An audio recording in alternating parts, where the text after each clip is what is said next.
Hello students, welcome to another video of learning English. আর আজকের ভিডিওতে আমি আলোচনা করব ইংরেজি ভোকাবুলারি চ্যাপ্টারের একটা গুরুত্বপূর্ণ অংশ ওয়ান ওয়ার্ড সাবস্টিটিউশন নিয়ে। তো কি এই one word substitution? One word substitution বলতে বোঝায় কোনো বিষয়কে আমরা যখন একটা কথা দ্বারা প্রকাশ করি তখন তাকে বলা হবে ওয়ান ওয়ার্ড সাবস্টিটিউশন। এবং পরীক্ষার পয়েন্ট অফ ভিউ থেকে কিন্তু এই ওয়ান ওয়ার্ড সাবস্টিটিউশন ভীষণ ইম্পর্টেন্ট। পরীক্ষায় এর থেকে কিন্তু কোনো না কোনো প্রশ্ন দিয়ে থাকে প্রায় প্রত্যেক ক্লাসেই। তো আমাদেরকে ওয়ান ওয়ার্ড সাবস্টিটিউশনগুলো খুব ভালোভাবে মেমোরাইজ করতে হবে, মুখস্থ করতে হবে। তো আজকের এই ভিডিওতে আমি মোট 50টা ওয়ান ওয়ার্ড সাবস্টিটিউশন করিয়ে দেবো, যেগুলো খুব ভালোভাবে তোমরা মুখস্থ করে নেবে। আশা করি এর মধ্যে থেকেই পরীক্ষায় পড়বে। তো দেখি প্রথমেই কি আছে। প্রথমে আছে দ্যাট ক্যান বি সিন, যেটাকে দেখা যায় তাকে কি বলা হয়? দৃষ্টিগোচর, ইংরেজিতে বলা হয় ভিজিবল। তো আমাদেরকে হয়তো এইভাবে লিখে দিতে পারে দ্যাট ক্যান বি সিন, এখানে ড্যাশ দিয়ে দিল, এর ওয়ান ওয়ার্ড সাবস্টিটিউশন কি হবে? তখন আমাদেরকে সেখানে লিখতে হবে ভিজিবল। এরপরে আছে 2 নম্বরে ফিট টু বি ইটেন, যা খাওয়ার যোগ্য, তাকে কি বলা হবে? ভোজ্য, অর্থাৎ ইংলিশে বলা হয় edible. One who believes in god, একজন ব্যক্তি যার ঈশ্বরে বিশ্বাস আছে তাকে কি বলা হয়? থিস্ট, অর্থাৎ আস্তিক বলা হয়। One who does not believe in god, একজন যে ঈশ্বরে বিশ্বাস করে না তাকে কি বলা হয়? তাকে বলা হয় অ্যাথিস্ট। ওই থিস্টের আগে শুধু একটা এ যোগ করে দেবো, হয়ে যাবে অ্যাথিস্ট, অর্থাৎ নাস্তিক। One who is not sure of god, একজন ব্যক্তি যে ঈশ্বরের অস্তিত্ব সম্পর্কে সংশয় প্রকাশ করে তাকে বলা হয় অ্যাগনস্টিক, ঈশ্বর সংশয়ী। One who loves his country, একজন যে তার দেশকে ভালোবাসে তাকে বলা হয় প্যাট্রিয়ট, দেশপ্রেমী। One who hates his country, একজন যে তার দেশকে ঘৃণা করে তাকে বলা হয় ট্রেইটর, দেশদ্রোহী। One who spends too much, একজন ব্যক্তি যে প্রয়োজনের থেকে বেশি খরচা করে ফেলে তাকে বলা হয় স্পেন্ডথ্রিফট, অর্থাৎ অমিতব্যয়ী, যে বেশি খরচ করে। One who dies for his country, একজন যে তার দেশের জন্য মারা যায় বা দেশের জন্য মৃত্যুবরণ করে তাকে কি বলা হবে? মার্টার, শহীদ। One who spends too little, একজন যে তার খুব কম খরচ করে তাকে বলা হয় মিজার, মানে কৃপণ।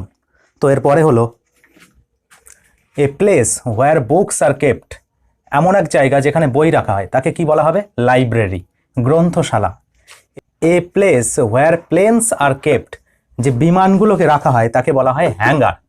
এ place where cars are kept, এমন একটা জায়গা যেখানে গাড়ি রাখা হয় তাকে কি বলা হবে? Garage.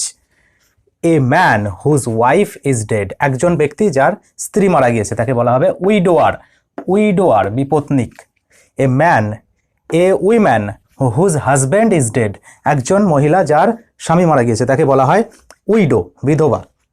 A child whose parents are dead, একজন বাচ্চা বা একটা বাচ্চা যার বাবা মা মারা গিয়েছে তাকে বলা হয় অরফান, অনাথ। ওয়ান হু লাভস ম্যানকাইন্ড, একজন ব্যক্তি যে সমগ্র মানব জাতিকে ভালোবাসে তাকে বলা হয় ফিলান্থ্রোপিস্ট, বানানটা মনে রাখবে PHILANTHROPIST, ফিলান্থ্রোপিস্ট, পরোপকারী বা মানব দরদি। ওয়ান হু হেটস ম্যানকাইন্ড, একজন যে মানব জাতিকে ঘৃণা করে তাকে বলা হয় মিজান্থ্রোপিস্ট, অর্থাৎ নরদ্বেষী।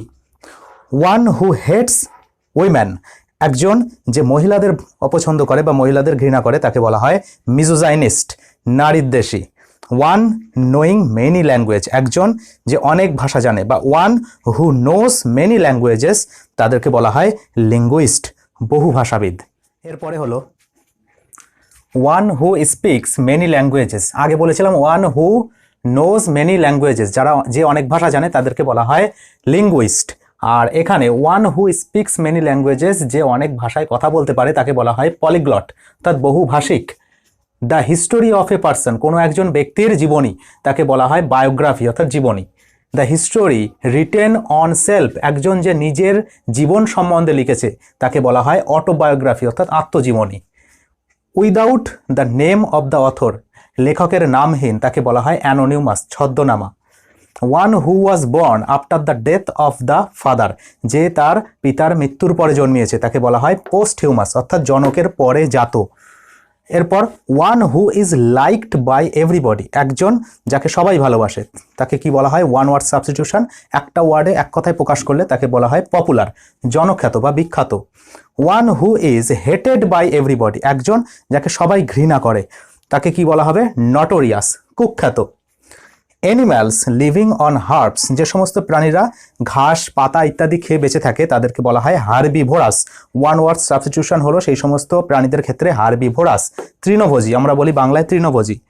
অ্যানিম্যালস লিভিং অন ফ্লেশ, যে সমস্ত প্রাণীরা শুধুমাত্র মাংস খেয়ে বেঁচে থাকে তাদেরকে বলা হয় কার্নিভোরাস, অর্থাৎ মাংসাশী। তো এরপরে হলো one living between 60 to 69 years, যে 60 বছর থেকে 69 বছর পর্যন্ত বাঁচে তাদেরকে বলা হয় সেক্সাজেনেরিয়ান, বা সেই বছর বয়সী মানুষদেরকে বলা হয় সেক্সাজেনেরিয়ান।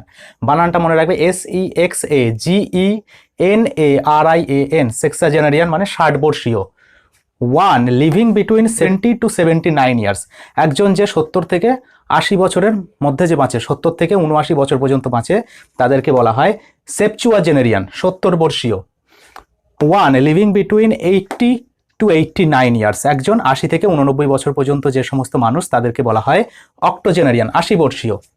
One living between 90 to 99 years, একজন যে 90 থেকে 99 বছর বয়সী মানুষ তাদেরকে বলা হয় নোনাজেনেরিয়ান, অর্থাৎ 90 বর্ষীয়। One living 100 years and more, একজন যে 100 বছর অথবা তার বেশি বছর বাঁচে বা 100 বছর বয়সী যে ব্যক্তি তাদেরকে কি বলা হবে, সেন্টেনারিয়ান, শতবর্ষীয়। অ্যানিম্যালস, এবার অ্যানিম্যালসে আসি আবার। অ্যানিম্যালস লিভিং অন ভেজিটেবলস, যে সমস্ত প্রাণীরা ভেজিটেবলস অর্থাৎ শাকসবজি খেয়ে বেঁচে থাকে তাদেরকে বলা হয় ভেজিটেরিয়ান, নিরামিষাশী। Animals eating all kind of food, যে সমস্ত প্রাণীরা সব ধরনের জিনিস খায়, যেমন আমরা কি খাই, ঘাস পাতা খাই, আবার ওদিকে মাংস খাই, তো আমাদেরকে কি বলা হবে, অমনিভোরাস, সর্বভোগ। One looking at the bright side, একজন যে সবসময় ভালো দিকটা দেখে, জীবনের হোক বা যে কোনো জিনিসের হোক ভালো দিকটা দেখে সবসময়, তাকে বলা হয় অপটিমিস্ট, আশাবাদী।